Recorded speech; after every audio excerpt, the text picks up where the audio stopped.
Have you ever seen somebody more uglier than this? You probably already seen him on TikTok. So today, we are going to be cutting all this nasty hair off. He doesn't really want to do a skin fade, but today he is going to be getting one because it's going to be for his own good, right? No. It's going to be for my own good then. But anyways, I still don't know what kind of haircut we're going to be going with, but I am using a number 4 to debulk everything. But notice how I'm digging in at the bottom, but as I get to the parotid ridge, I am touching my clipper outwards and going right off the head. By going right off the head, that's allowing me to keep more length on the top, and it's allowing me to start blending into the longer hair. And even in the back, as I get to the crown area, I'm just allowing his head shape to guide my clipper right off the head. And you can see how that started to blend in for me. Also, by allowing his head shape to guide my clippers off the head, that's also allowing me to keep a consistent line all throughout the sides while giving him a better shape. Now with that debulk, you can see how we already have a good foundation to go with. So now going in with my trimmer in this angle, I'm going to continue following the same foundation we had at the top, meaning that in this area, the parotid ridge is pretty straight, so I'm going to follow that. But in the back, it starts to curve down, so I'm going to drop it down with that. And by going in with my trimmer in this angle, it's really allowing me to create a nice straight line. And that's going to ensure that I won't get lost in the fade later on. So as soon as I create that, I'm going to flip the trimmer over, and then I'm going to begin cleaning up everything underneath that line. And whenever you debulk with the trimmer, you always want to shy away from using that blade in this angle, especially in the neck area, because most people's necks is really sensitive. Keeping the blade flat on the skin is really going to make it a lot more comfortable for them, keeping the skin from getting irritated as much. Now switching to the shaver. The shaver is going to completely eliminate all the stubble.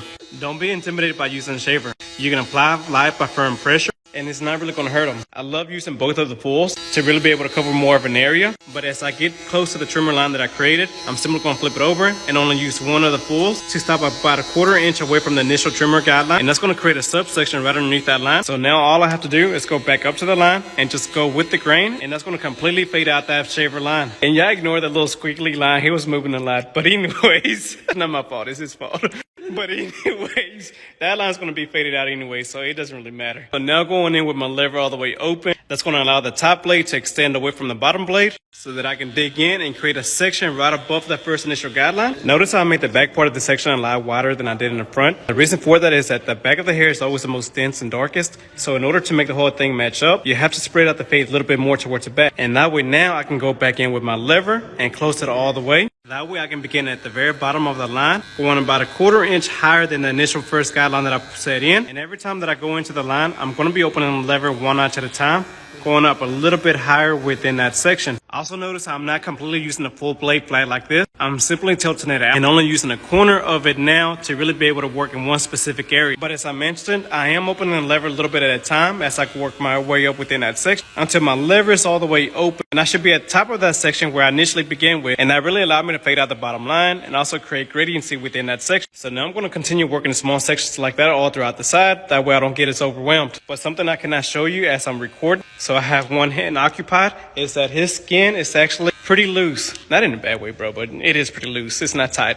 So I am having to apply light pressure and stretch out the skin a little bit to where the clipper can slide smoothly on the skin. Because even right now, you can see how I'm lightly applying pressure and his skin is already moving. Now, not everybody's skin is going to be like that, but it is. Like I said, just apply light pressure to it and stretch it out like that. And sometimes you don't even have to stretch out the skin with your hands. So you can simply tilt the head to the side or down, and that'll naturally start stretching out the skin for you. And now with that bottom portion faded out, I'm going to use the number 1 with the lever all the way open to create another guideline. And once again, staying consistent with my top foundation. Now, some people's heads are easier to fade than others, and he is definitely not one of them because he's got such thick hair and so many indentions on his skin as well that is really creating a lot of dark spots. Especially whenever he laughs, like all his skin gets wrinkled up a little bit more, creates even more indentions, which makes it even harder.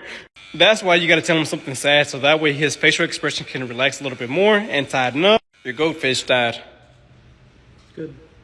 Never mind, it only works if they ain't got feelings. But anyways, whenever you have indentions on the head and it creates a lot of dark spots, like I said, you can tell them to stretch out the skin forward. But if anything, since I use the number 1 in this area, I'm going to switch into the half guard and I'm going to close it about halfway.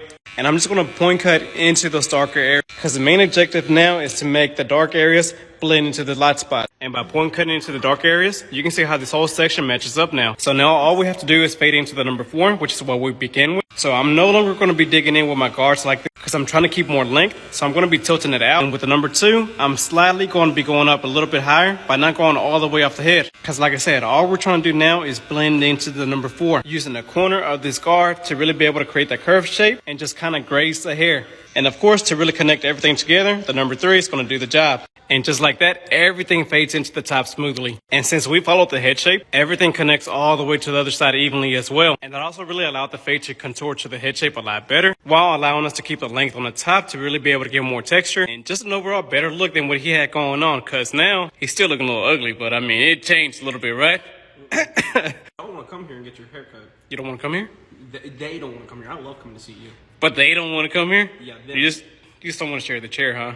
I don't want to have to get on Booksy and wait a month. And even though we did a middle part on him, notice the silhouette on the head. Everything is still squared off perfectly. Everything just matches in smoothly. We added a lot more texture, removed a lot of the weight, so that way it can just naturally flow. Oh, I can flow. You can flow? Oh, I can flow. What do you mean? Let me show you.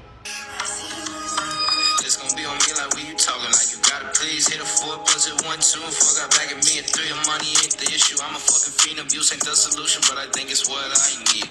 Really can't do much, but I can rap on any beat. I marry a hoe afraid shit will run around on me. Get these options open like this gap up in my teeth. Tell you come stay day, but you stay the week.